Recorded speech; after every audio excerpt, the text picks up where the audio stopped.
Welcome back.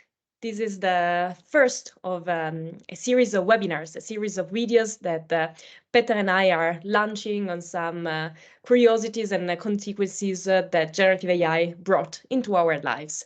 So we decided for this specific one to take some inspiration from the reactions that we got by creating and posting this image a few weeks ago to launch our first webinar. So Peter, which were the reactions that you got?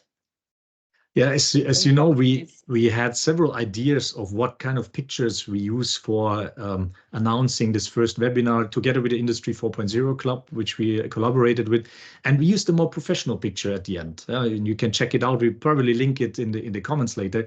And it's our regular appearance. And then in the brainstorming phase, we had also this picture, which shows us as superheroes. And I shared that anyway on topic just to check out what are the reactions, and people in my case like that a lot more. Yeah, they say, well, that's cool and that's much more innovative. And the other one is one of the comments said, well, the other one is actually boring, so why didn't you use that in the first place? So actually kind of mixed, yeah, because it's something special, out of the ordinary, and I think it does show the creative potential of generative AI. How was it for you? Well, I also find this picture definitely much more fun and engaging than the serious one, and the reaction was probably very much the same. Apart from in a couple of cases where people said, "Okay, what have you done? This is not professional at all," and this is probably. I mean, I like the version, the Wonder Woman version of myself. But the idea is that sometimes generative AI tends to over-sexualize women. But honestly, like here, our faces are normal, our body pretty normal, apart from Pretty normal in my case in India. I the just muscles, look exactly. like that, yeah. Exactly. But I've done some experiments in the past also with other applications. For example, in December 22, when like the very beginning of generative AI, everybody was using an app called Lens AI, and I believe that that app could do much more, much worse. So you can show the pictures that I sent you. I still found a couple. So um, we realized these pictures by just uploading a sample of 10, 20 pictures of myself. This is an example. This is another one. I mean, this doesn't Which look like me doesn't at really all. look like you, right? So, No, but this is not me. still, of course, very beautiful. But Here, yeah, maybe some traits, but that's here for you sure. see, There I can recognize you. Yeah. but with a lot more makeup, and some traits are not exactly the same. Also, for example, here, I mean, this is That beautiful, but you will that never looks wake like a up in the doll, morning like that. It basically. looks Yeah, like a that's doll, exactly. That's why the yeah. topic of this webinar is really generative AI is dolling us up, because here, I mean, probably with a ton of makeup, perfect lips, perfect nose, perfect eyes, it changes your traits a bit, because of course it's not 100% me. And Yeah. this is a problem. I think this example is even worse. And there was other examples now. I just recently actually heard about a beauty contest, which is, and I show you some pictures, yeah, for AI created women. So this is Madness. Miss AI, basically. All of these women, unfortunately, do not exist. They are created by generative AI. And well, obviously, it's very impressive on the one hand side, what AI can do, especially if you compare it with kind of the years past. Maybe I can quickly just realize this was one of the pictures I like to use. Just also how this is 1 year ago in March 22, when you said, hey, create a picture of a beautiful blonde woman. This came out with Mid-Journey for version 1, and version 6 creates pictures like we've just seen in this beauty context. Yeah. On the one hand side, impressive. On the other side, obviously, this race for beauty and making everything perfect has potentially very negative implications from a social perspective, right? Because women, but also men, they think they need to be very perfect. And social media already had this trend because everybody was dressing up for the videos. But then now this can make matters even worse, because AI generated content and AI generated filters make people so perfect that it's not reality, and people in the real world, they feel bad about it. So what can we do about it?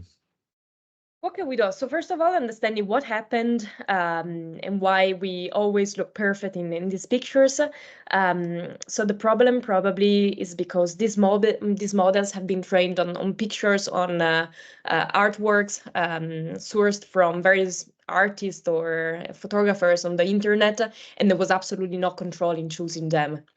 So they were not coming from a wide selection of ethnicities or genders. It was a very small sample, I would say. What do you think? That's a big topic because generative AI is using a lot of data which is available in the internet, but this data is biased, and there are different things. In the next version of our webinar, we can talk about how Gen AI distorts history, for example, as one of the topics which came out of this big data set. Yeah. And as you said, the creator of these pictures, actually, they don't have that much possibility to interfere, yeah, because the foundation models, they create these pictures based on what they have available and obviously try to optimize, but the output is kind of random in a certain way, yeah, based on the prompt provided. So yeah, it's interesting how this will develop and how obviously also the capabilities will even improve that further. But yeah, what can we do? So what can we do exactly? Now let's make a very short list of suggestions for the audience on how this problem could be solved. So first one for you. Go ahead. So I think companies, especially also for marketing, need certain principles of how they use pictures now for commercial purposes, for marketing purposes, that this race for absolute beauty is not continued. It's rather kind of normal people are used. Yeah, obviously this has some psychological consequences in how marketing needs to be positioned, but I think companies need to start to understand what is possible, but also what kind of social implications this has. And those companies are the ones I think who can have a strong impact as first point. Okay.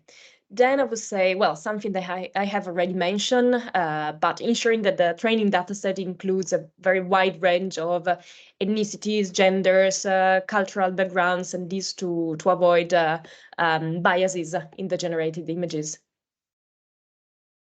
Third to And you. one more from my side is RAG, retrieval augmented generation. That's more a technical topic, but it kind of provides organizations, companies, the possibility to access certain types of data, and not the overall internet with all the inherent biases, but rather that they specifically select their data, which they want to use primarily for the output of such models. Yeah, this can have an impact here, but also in other areas, of course. That could be one of the solutions to that. Back to you. Back to me, then I would say definitely being transparent on how these algorithms are working and understanding and explaining the limitations of this technology to also manage expectation and trust. Do you have anything else in mind? Now, difficult in this case, but I think that a list of 4 is already quite good, and we can continue next time. I have already some ideas to present then for the next webinar. Let's pick it up there, I would say. Cool. Then just to summarize, we said establishing clear ethical guidelines, implementing diverse data set, RAG and transparency. Okay, then I would say that the webinar for today that's all. Thank you everyone for listening and see you next time. Bye bye. Bye bye.